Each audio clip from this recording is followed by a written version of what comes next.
Hello and welcome everyone to another episode. Yes, so these are the engines for our Eve base. Yeah, some of the things before I start this episode and everyone, I'm going to end up fast forwarding all these launches. Basically, I'm going to launch two sets of engines. This is the first set, and the second set will be right afterwards, and then I'm going to launch a fuel tank for the station, or well, I mean, I guess if you want to call it a station, but for the ship, and then we will be sending it to Eve afterwards. Now, I will be fast forwarding this, as like I said, and I will leave in the corner somewhere around here what time to pick up from if you just want to skip all of the construction parts, but I want to get this Eve base done and, in the game and landed before, the update and everything else is done. So, anyways, guys, I will see you on the other side.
And we got a completed ship, guys. I kind of squared away everything. Overall, it's looking pretty good. I ended up just, transferring some fuel out. We will be decoupling these as the time goes by. Our burn is going to start in 1 minute. I think we should start right now.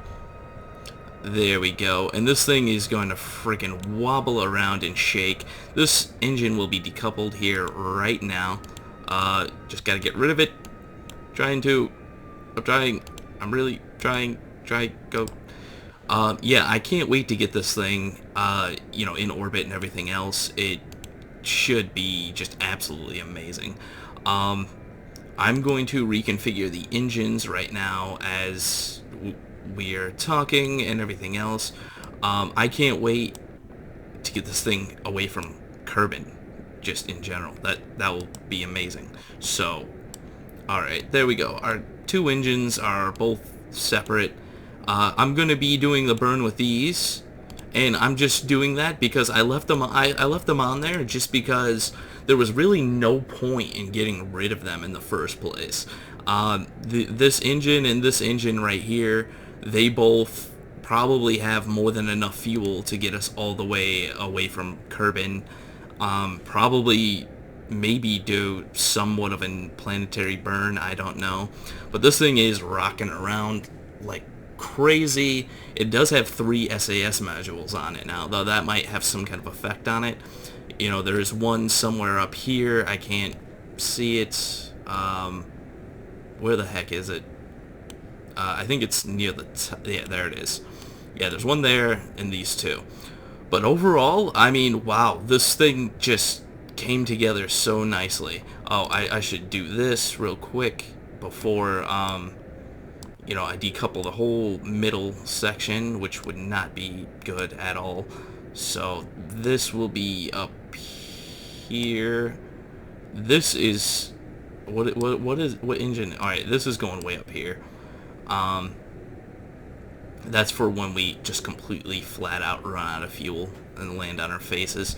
So let me get this staging correct. All right, these two are gonna go, then the engines, then this is going to get decoupled. Okay, that whole part's gonna get decoupled, and then that engine will fire.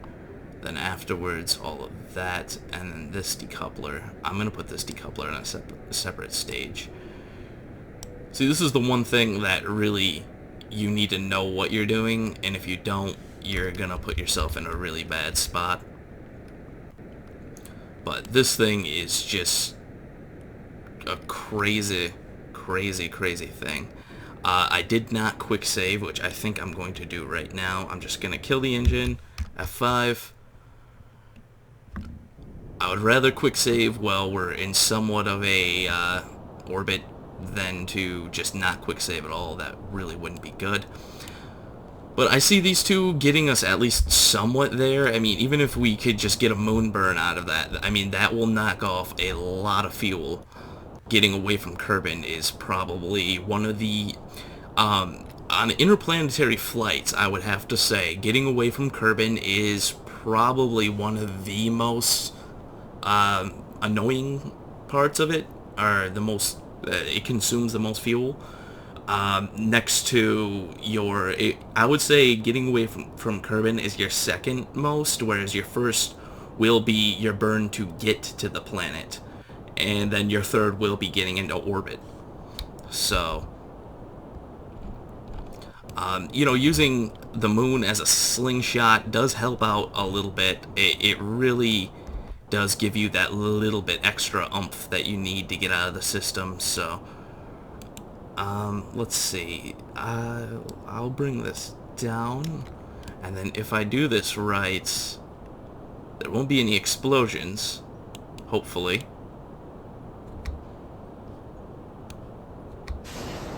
There we go. That will add a little bit extra to this. Whoa, it is really unstable. I gotta kill those engines, I think.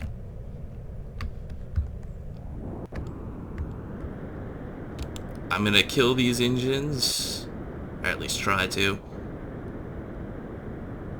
I think it just kind of threw us off there for a second. I don't think it's affecting the flight of this thing in any kind of way. I think it was just because I activated them. The way I activated them didn't really like that, so. Alright, get rid of those. See you later. And I'm really burning through that RCS. This thing isn't very stable, I've noticed. Maybe it's just my imagination a little bit, but whatever. I think it's good now. So, yeah, interplanetary ships always kind of an iffy thing. So, you know, they're really finicky depending on what you build and how you build it. I don't, however, plan on building another interplanetary ship for a while. At least until the update comes out, guys. Give me a break on that one. I will jump to building interplanetary ships and all that other good stuff as soon as the update really starts coming out and everything else. Or, I mean, well, once the update is out, I should say. You know, I will do interplanetary ships. I will do everything. You know, I have plans to do a lot of stuff with this, so, you know, it's not like I'm gonna call it quits as soon as the update comes out or whatever.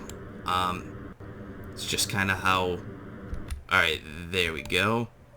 That looks like it's going to collide, which isn't good. So I think we're gonna have to do another maneuver. And what is that, dear God? Get rid of this. We're gonna have to do probably a little burn here and just kind of bring this out a little bit.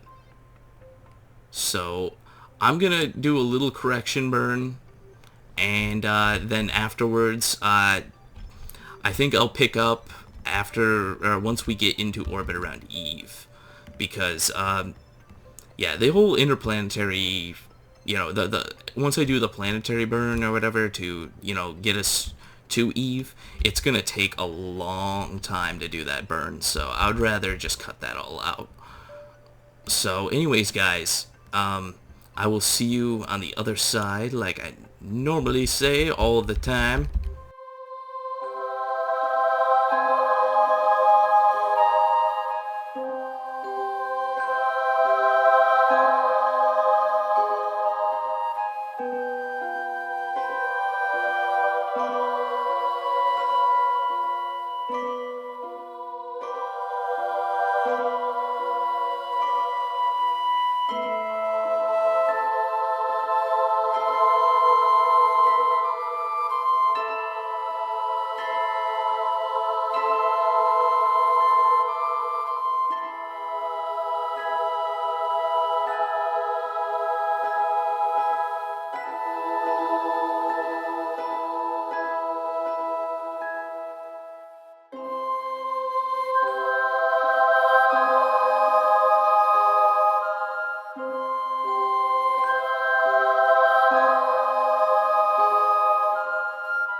made it to Eve, guys.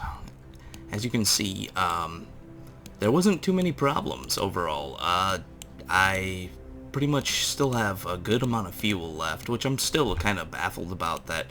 With all the fuel that I brought, I figured that I might run a little bit low, or if not, run out. But I guess because it was a smaller payload, well, the same size payload, I guess it really didn't matter so much. I did notice one bug, though, that I guess I didn't notice when I first constructed this. Look at the wheels on the rover. One side is a little gimpy compared to the other. I don't know what happened there. It looks like, I think that maybe the strut got clipped inside. I don't know. But, yeah, I don't think it's gonna change anything. I think the one I sent to Duna is the same thing, so. But anyways, I'm looking for a landing site, so I'm probably going to land someplace pretty close. I'm just not sure yet. But once I figure that out, I'll let you know. But anyways, guys, I know this wasn't the most long episode, but, well, it was a pretty long episode of me not talking and not really doing much besides burning to the moon. But anyways, you know what, thank you for watching. If you like what you see here, subscribe, and definitely check out my next video, which is going to be landing this thing. So, anyways, thank you for watching. I will see you next time.